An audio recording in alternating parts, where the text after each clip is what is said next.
Good evening, it's Wednesday 14 June and you are tuned into Primetime News. Thank you for joining us, I'm Diana Kauta. Before we commence with tonight's bulletin, we take this opportunity to wish President Dr. Hage Geingob a speedy recovery and good health. This follows his return from South Africa after undergoing a successful heart procedure. Get well soon, Mr. President. Leading the bulletin. Earlier today, Bank of Namibia Governor Johannes Gavagab made an important announcement regarding the repo rate. The Monetary Policy Committee has decided to increase the repo rate by 50 basis points, raising it from 7.25% to 7.75%. Let's delve into the reasons behind this decision and explore its potential implications. To continue safeguarding the peg between the Namibia dollar and the South African rand and anchoring inflation expectations while simultaneously supporting this domestic economy, the MPC decided to increase the repo rate by 50 basis points to 7.75% with immediate effect. This decision was taken following a comprehensive review of global, regional and domestic economic developments. Let's consider the domestic developments that informed this decision. Domestic economic activity improved during the first 4 months of 2023. Inflation remained elevated but receded somewhat from its earlier peak, while the growth in private sector credit extension, PSCE, remained weak.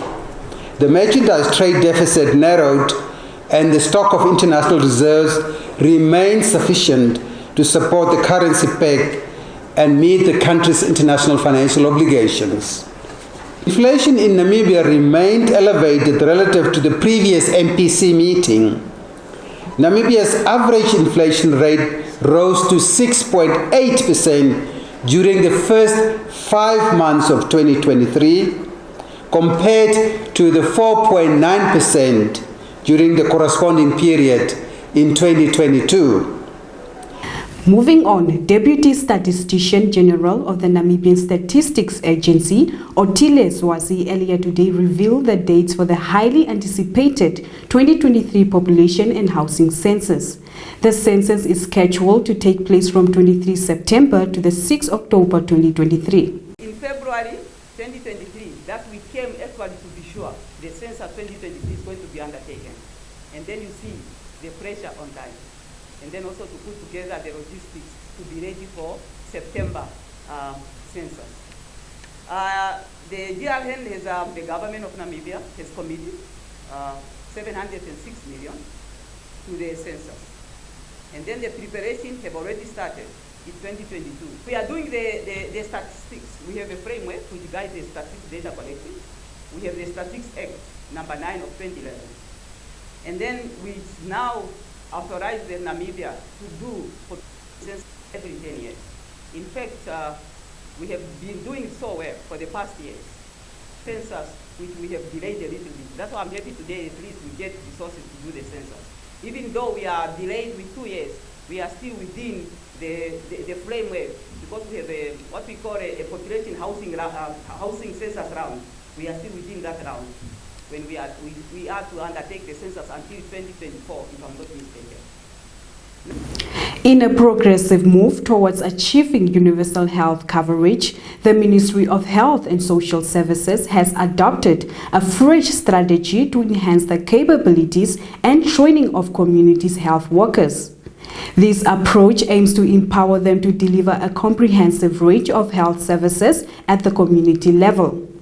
Our correspondent Linnea Tishena has compiled this insightful story.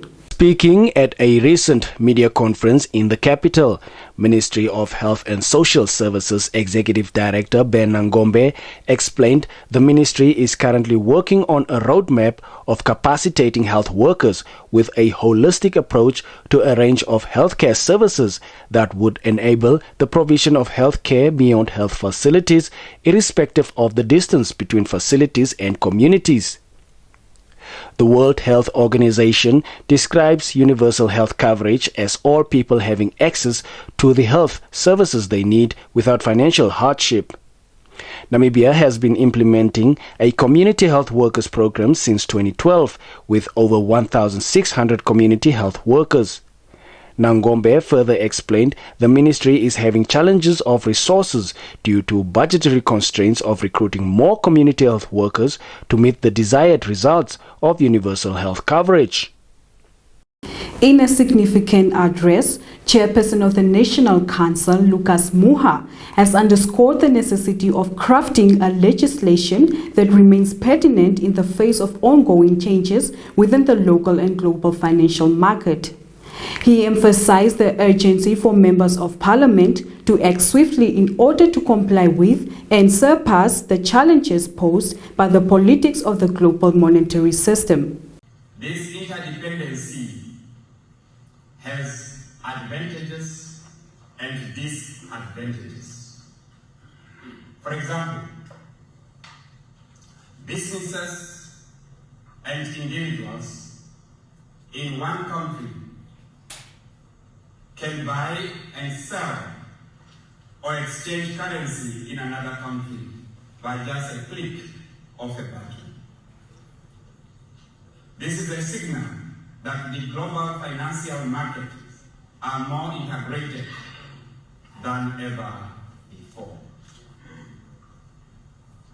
It is worth noting that interdependency and the integrations carries risk to both individuals, businesses, investors, and the states. It has influence over global security and international trade relations. Stay tuned for the business segment.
Welcome to Primetime Biz, your source for the latest business news.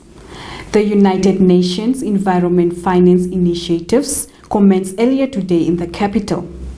This engaging two-day event taking place from June 14 to 15 aims to delve into the strategies and approaches for fostering sustainable financing. Let us now explore the path to this transformation. Firstly, it is important to not treat sustainability as an afterthought. It must be a guiding principle in our decision-making processes. Our policies should promote green and sustainable policies such as renewable energy, efficient resource management, and sustainable agriculture. To achieve this, we need a robust regulatory framework for sustainable finance. Laws and regulations should encourage responsible investment practices, incentivize environmentally friendly projects, and ensure transparency and accountability in financial transactions. By doing so, we create an environment where sustainable investment thrive, supporting our economic development while safeguarding our national heritage. However, The responsibility of transformation does not lie with government alone. We must foster and encourage partnership between the government, private sector, and civil society. The Food and Agriculture Organization has pledged its unwavering support to the Ministry of Fisheries and Marine Resources, aiming to facilitate the seamless execution of the National Plan of Action for Small-Scale Fisheries 2022 to 2026. This collaborative effort highlights the commitment to enhance the development and sustainability of small-scale fisheries. Launched in June 2022, the National Plan of Action for Small-Scale Fisheries aims to bolster socio-economic growth by harnessing the potential of the small-scale fisheries sector whilst promoting sustainable practices. This support was highlighted during a recently concluded joint workshop organized by the Food and Agriculture Organization and the Ministry to develop a resource mobilization strategy for implementing the National Plan of Action for Small-Scale Fisheries. In a press release issued on Tuesday, the Food and Agriculture Organization Assistant Representative in Namibia, Ferdinand Mwapopi, emphasized the FAO's unwavering support towards the government's efforts to uplift the country's small-scale fisheries sector. The communique also added that in order to leverage responsive funding for the small-scale fisheries sector, the workshop fostered an interactive session for participants to develop a strategic response. This ensured that the workshop provided a platform for ministry officials to contribute to the resource mobilization strategy and action plan. Reporting for Primetime News, I'm Michael Madimba. This brings us to the end of our top news segment. Stay tuned for the weather forecast.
Welcome to Sport Planet, the segment that unpacks all things sport for you. Tonight we commence with local football. Renowned Mamelodi Sundowns striker Peter Shalulile has voiced his disappointment regarding the state of the country's football infrastructure used for training the senior national football team. Both the Independent Stadium, government-owned, and the Semnioma Stadium, owned by the city of Windhoek, have been deemed unsuitable for international matches by international football governing bodies. Addressing the media on Tuesday as the Brave Warriors gear up for their upcoming African Nations Cup qualifiers against Burundi on Tuesday, 22 June 2023, Shalulile emphasized the need for significant improvements in the way things are done and the enhancement of existing structures. Meanwhile, national football team coach Colin Benjamin revealed the eagerly awaited squad of 25 players on Tuesday who will represent the Brave Warriors in the upcoming 2023 Africa Cup of Nations qualifiers against Burundi. The match is scheduled for 22 June in Tanzania, and Namibia currently holds the top position in Group C of the 2023 Ivory Coast AFCON qualifiers, boasting 5 points. Requiring just 1 point from the match against Burundi, the team is poised to secure their spot in the AFCON finals. During an interview after the morning training session, Coach Benjamin expressed his satisfaction with the team's preparation. Stay tuned for your sports roundup.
On that note, this is where we dock for the night. Many thanks for watching. Do make a date with us again on Thursday. From myself, Diana Kauta, and the creatives behind the scenes, it's good night.